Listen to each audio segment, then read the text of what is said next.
那今天影片记得看到最后，后面会分享一下怎么样可以抽奖取得这3张明信片。好，有兴趣的记得看到最后，这是算是我们一个即将突破1000的庆祝计划，即将突破1000。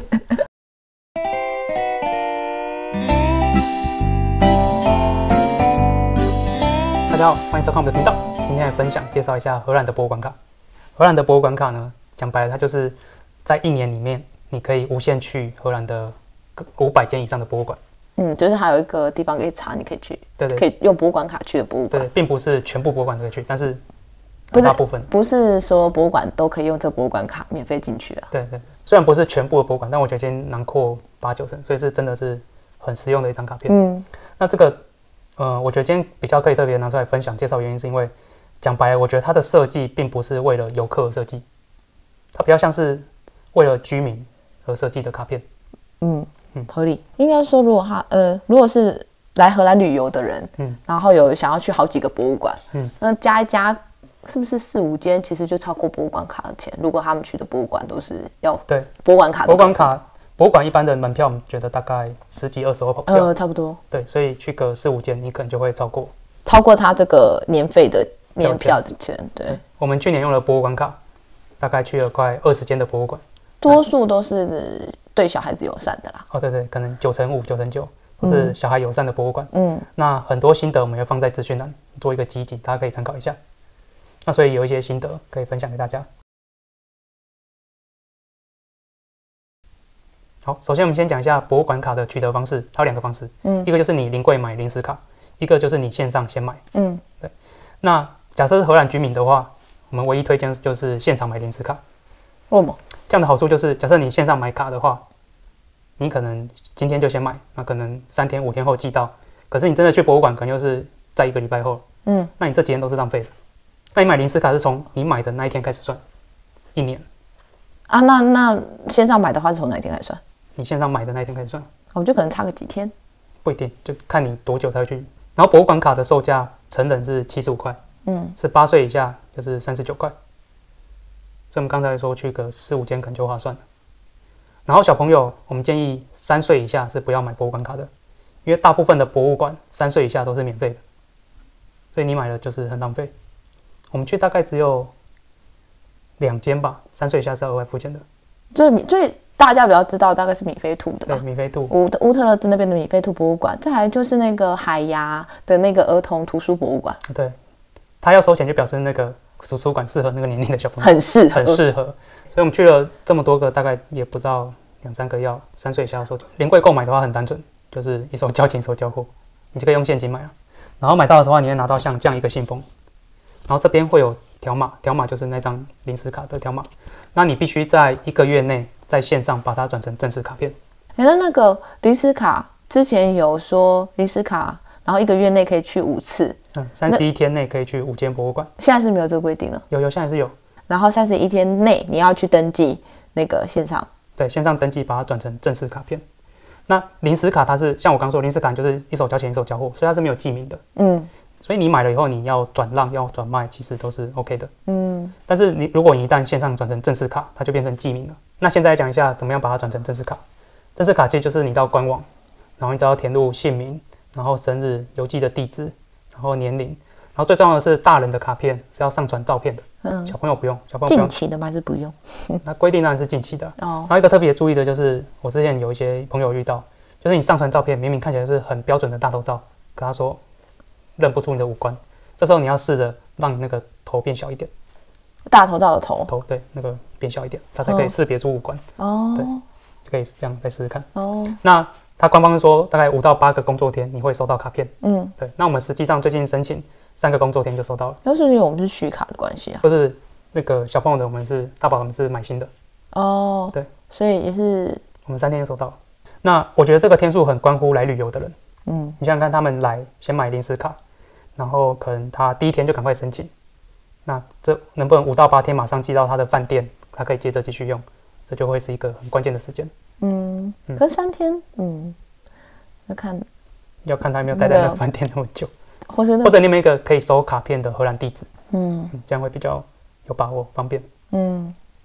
好，那第2个取得方式就是刚刚讲的线上购买，就你线上直接就买卡片。那它也是一样邮寄到荷兰的地址。那比较大的问题是，它线上缴费方式是那个叫做 iDeal 它只支援荷兰的银行，所以你要线上购买，你必须要找一个有荷兰账户的人帮你缴费，你才可以购买。对，那如果有需要这方面协助，可以再私讯。临柜购买部分，你在官网可以查说有哪几间博物馆可以临柜购买，并不是全部的可以用博物馆卡的博物馆都有在卖临时卡。那个官网上面好像都资讯都蛮详细的。对，但是那个 filter 的位置藏得蛮隐秘的。Kids Proof 的那个，就是它有一些小孩适合去的那个博物馆，是不是也有一个？对，也是一样，它也是其中一个选项而已。对，跟有没有卖那个临时卡也是就是其中一个选项。对。那以前不是临时卡，然后后来你用31天内，你反正可以去5次嘛。然后我们之前是你从临时卡变成正式卡的时候，它的起算日是从我们真的拿到正式卡的时候那个时候算。对。今年是不是开始没有了？今年博物馆卡其实有悄悄的改版，去年是从你转成正式卡的那一天开始算1年。对。也就是说你实际可能可以用到快13个月。对，你晚一点转可以用到13个月。但是今年呢，它是从你买临时卡那天算第一天，然后1年。然后还有一个差别是，以前的博物馆卡的左下会写到期日。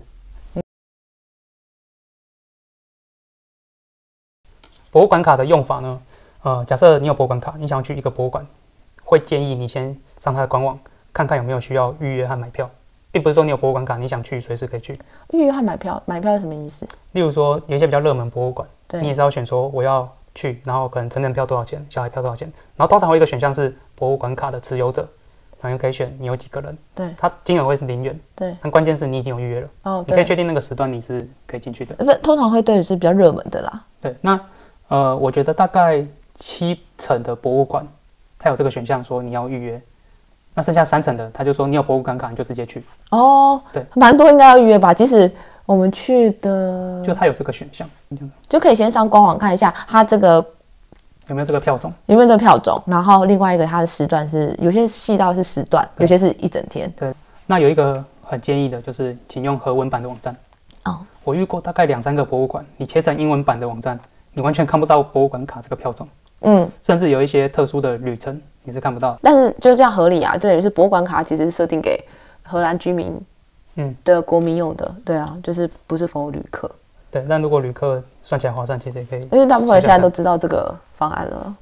因为一般我们去其他城市旅行的时候，你听到它有城市卡、博物馆卡，你第一个直觉会觉得是它是for观光的，给来玩的人。对。但荷兰博物馆卡感觉它的目标是对在地的居民。然后现在讲讲博物馆卡的好处，这是我们买之前没有想到的。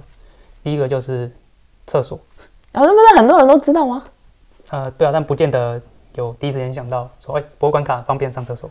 对，我记得有一次，因为我们那时候其实在博物馆快关门之前，然后后来就真的找不到厕所，然后真的就近都真的没有了，所以我们只好进去。然后那时候管员不是说快结束嘛，我们键盘直接说，可是我们是要带小朋友上厕所，然后他就说那要付50 cent，是不是？不是，是我进去说要上厕所，然后指那里旁边有一个牌子写说，如果你们要参观的话，要付50 cent 上厕所。然后我就说，我有博物馆卡，他说进去。对，大概是这样的情节。好，对。然后第二个好处是我在买之前没有想到的，因为刚有说嘛，要预约时段。假设我们通常就是去阿姆斯特丹比较远的地方，假设我们都去比较远的博物馆，可能开过去就要1-2个小时，你还要停车啊等等的，其实你时间没有办法抓这么准。很有时间压力啊。对，那假设你没有博物馆卡，你在网络上先买票买好了，你钱都付了，你就会压力很大，就是你要过去，你就会怕你错过那个时段，会不会他不让你进去？就是有博物馆卡的话，你就不会压力那么大。因为你其实你就等于没有付钱，你没有再额外付，你可能不需要再额外付钱，或者说你这个钱如果他到时候不让你进去之类的，你就觉得很就算了。对，就是我们不是有时候预约时段，像说我们可能预约10点到11点，10点以后的场次，然后当然还是要看你那个博物馆是不是超级热门。我说的超级热门，只是说你在预约 booking 的时候，它就可能前后都是满的了之类的，然后你只剩那个时段，所以你选那个时段，那种热门。我说不是这种情况，而是那种就是你可能前后都还是对很空，然后可以选的时候，如果有时候你真的10点，然后你提早到了，你9点半进去，有时候其实他也给过，你就是问一下他。根据我经验， 90%都进得去。对，就是对你无论是挤早一点或是晚一点，其实你问一下管员，老实说，那前面的那个管员应该都会让你进去。对，但差别就在你付了钱，压力就很大，你就会担心啊。对，就会担心。但博物馆卡就放比较对，就是有点对啊。对，或者是说你1个礼拜后才要去的，你就先预约起来，票就先买起来放了。你真的买票不能退费吗？不管能不能退，都是一个很麻烦的事情。就是少了这个买票这件事情的那个压力。对。再来讲讲续卡这件事情，就是你快要满1年的时候，这个博物馆卡的机构就会寄 email 给你，或者也会寄实体信，他会问你说，你要不要续卡？现在续卡有优惠哦，一个大人可以折，忘记多少钱，6块还是多少？对。那讲白了，我觉得这个手法蛮有趣、蛮奇妙的，因为其实这个6块的优惠，它不见得是真的比较便宜。怎么说？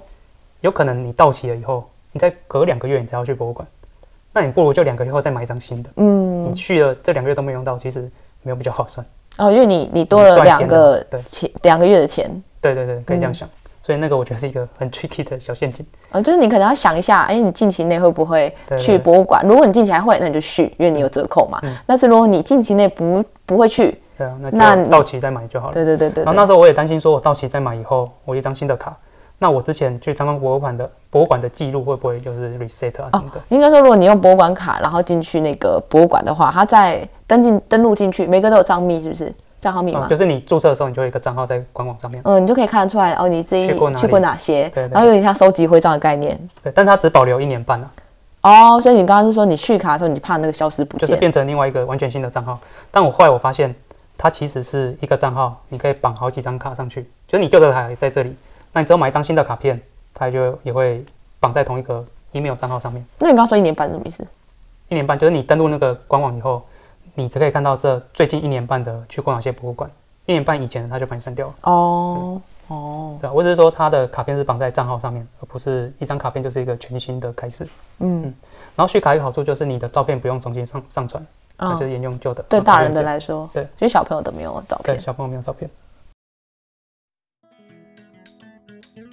好，这是之前那个去年吧，大概很知名的梵谷博物馆跟 Pokémon 联名的展览，然后他们那时候的周边商品，然后感谢我的母亲帮我们带来这些好康的要送给我们的粉丝。我们这张卡片就是无论你是在台湾还是荷兰还是在哪里的朋友都可以来留言哦。那我们真抽到这3个朋友以后，我们是可以私讯给他们要地址吗？还是什么？对，抽完以后就是来私讯我们的粉专。OK， 我们会公在那个最底下，然后 tag 那3个人，然后说你们得奖了，然后他们再来私讯我们。对，他要私讯我们。OK， 我们好像没有办法，那个没有办法私讯。对，好。那我们讲一下我们抽奖，怎么样的可以获得这3张，一人一张啦，一人一张。对。那就是在我们的 YouTube， 是 YouTube， 因为我们太多，有些现在有比较多元的管道，在 YouTube 的底下留言，然后留言你最喜欢我们的哪一支影片的那个名字嘛，标题，然后留言给我们知道，那这样的话我们就会从里面抽出这3位得主，因为我们现在发片的时间就是礼拜天，荷兰时间礼拜天晚上到礼拜一那个12点左右，那我们截止日呢，就是我们发片之后的隔1周的礼拜天到礼拜一的半夜12点，我们就以那个就等于是礼拜一的00点，对不对啊？对，荷兰时间哦。那现在荷兰时间跟台湾时间是差6小时，所以等于是说台湾时间的早上6点我们就截止。然后那大家记得在我们的 YouTube 底下留言，那真的详细的抽奖资讯我们会写在资讯栏里面。那你要讲一下这怎么抽出这3位吗？我想一个比较公平、公正、公开的方法，又不用直播在那边抽。因为崩溃爸爸很注重这种。对，那我抽奖方式大概就是台湾礼拜一会开威力彩，那威力彩会开出几个号码，我不再找几个，然后去掉不管特别号，这个开出的号码把它全部乘起来。不管特别号。对，乘起来以后 mode 我们有几个人来抽奖？你的 mode 就除上除上几个人来抽奖的余数，对的那一个人就是第一个得奖者，在他留在他后面的后2个是另外2个得奖者。那如果是倒数的？就会到第一个。就我们轮回回去。他重复留言不算。好啦，那这就是我们的特别活动。那希望我们上片的时候，或是还没有订阅我们的，赶快订阅。好，如果喜欢我们，就请记得按赞、分享，赶快订阅。See you，拜拜。拜拜。